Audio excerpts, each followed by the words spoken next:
So one of the things to think about when you're day trading on here, and I like to use my supply and demand zones for my entries. That's my particular style of trading that I like to use. Okay. So what I'll find myself as a day trader is there's not always going to be a lot of ideal opportunities, because in a fast moving trend on here, while I've got lots of quality levels that are forming on the way down, what I'm not getting are the pullbacks to these particular levels. So I could take a breakout style entry if I really want to, but I've got to make sure I'm not selling too low, as some of you guys rightly pointed out. So here's what we're going to look for. Here's a nice little technique on this. Is while it's good to you're going to have these opportunities to join the trend quite aggressively and get involved in the market, we have to, as intraday traders, make sure that we're not the last person to join the trend. Because if we're the last person to join the trend, we're going to be in a position where obviously we're going to be completely on the wrong side of the market. So what would I be looking out for? Well, guys, even though you may think a daily chart isn't going to necessarily be useful to you as a day trader, it's still not going to hurt for us to focus on where those major buying and selling activities took place. I want to draw your attention to the daily chart for just a second right now. Here we have a drop-based rally area demand zone. Now, the last time prices came here, we've got to ask ourselves a question of the last time prices here, we rallied from 152.50 up to our previous supply area at 155.50. So we've got like a 200 pip area where we've been trading between at the moment. We had a little bit of minor bouncing going on in this area, but now we've come to this area where this last major rally occurred from. Now, with this in mind, does it make a lot of sense for me to be aggressively selling on my intraday charts right now? If I go back to that 5-minute chart, does it make as much sense for me to be selling on this 5-minute chart to go with this current trend right now if I'm coming into an area here? No, it doesn't, because what we've got is a trend going on the daily chart. So we've got higher highs, higher lows, higher high, higher low, higher high, higher low. So while we've taken out this low, yes, we could be forming a brand new downtrend, couldn't we? We could be forming a new downtrend on here, but we don't know. So let's just think about the two different perspectives that we've got on here. The day trader is focused on joining the trend on the small time frames, which is perfectly fine, but still needs to be very aware of where that trend can end. And the last time prices were at the region of 152.50, we had a decent rally from this particular area, didn't we? Therefore, with this in mind, okay, exactly, 52.50 may support it and move it back up again. Exactly. So what could we do as an intraday trader? Well, we still need to require the patience on here. The intraday trader is going to have to wait for a signal. And what I like to do on here is I would want to wait for a series of higher highs and higher lows to start forming on a smaller time frame. Now, you got it on a 5-minute chart. I'm going to go back to my 15-minute chart.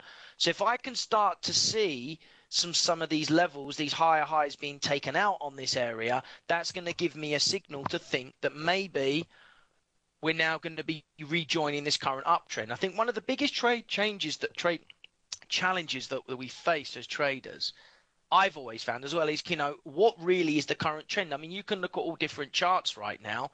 You could say in this 4-hour chart, we're currently in a downward trend. Yeah, but we're a part of a much longer term uptrend, which is part of an even longer term downward trend here. So you've got a short term downtrend, a medium term uptrend, and then a long term downtrend. Yeah, this is exactly the challenge that we face, right? Because this trend here over this last couple of days is definitely down for the first part of the month, isn't it? This trend here, since the end of January and all through February, has been up, hasn't it? But then we've been in a much longer term downward trend since the summer.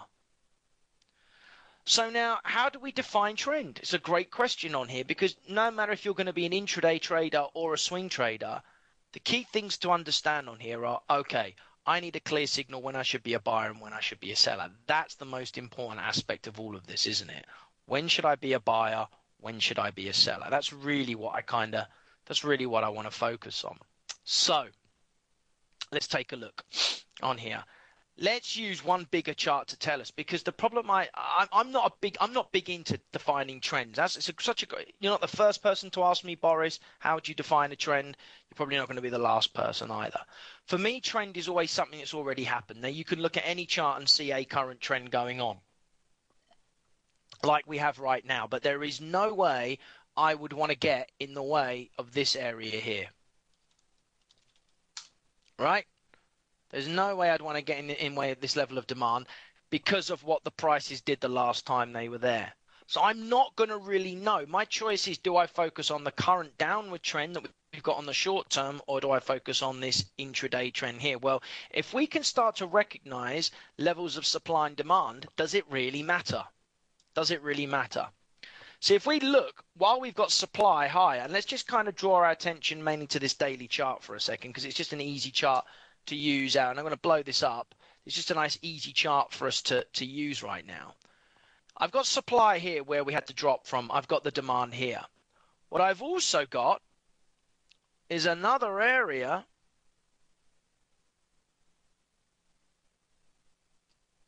here. See this area here? Which wasn't here before. See, there's a supply level here as well. See this little zone here? So now we've got a new level of supply formed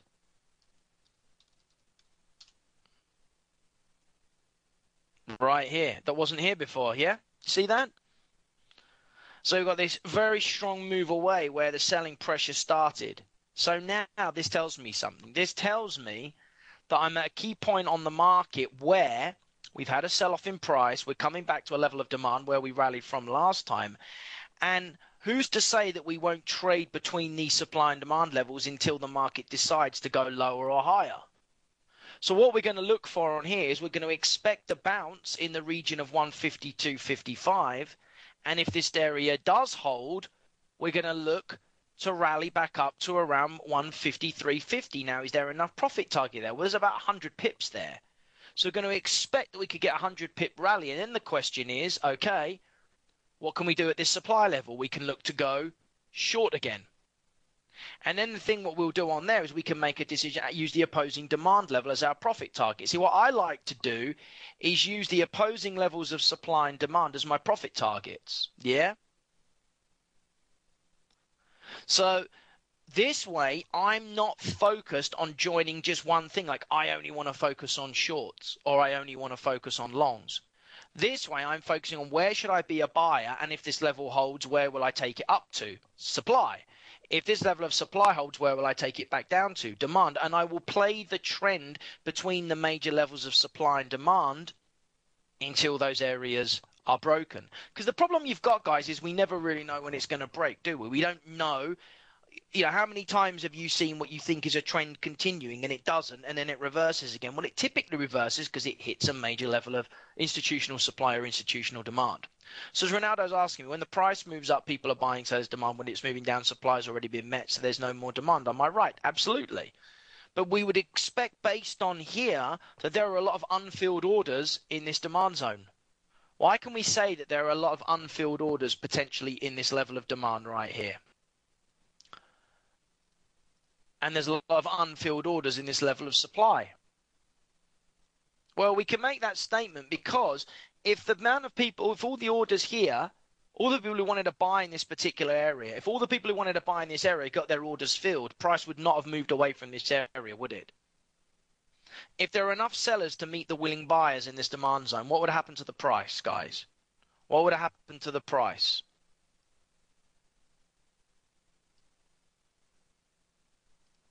Anybody tell me? What would happen to the price if there were enough sellers to meet the buyers? It would have stayed there. You got it. Prices would have stayed there. They would not have moved. Exactly.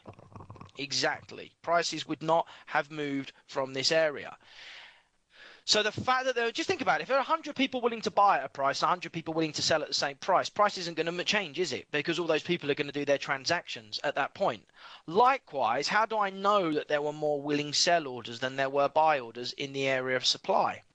Because prices fell from this area, right? There had to be more willing sellers than buyers here. Because if there were enough buyers to meet the sellers, what would have happened to the price? It would have stayed where it was. So now, what I'm going to do is I'm just going to take a bet that if the price comes back to this area again, maybe some of those orders are going to be, maybe some of those area orders are still going to be there. How do I recognize mid-supply? I don't know what mid-supply is. I don't know what you mean by mid-supply, I'm afraid.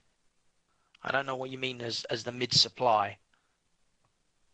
Lower, you can't have supply levels lower. You can only have supply levels above price.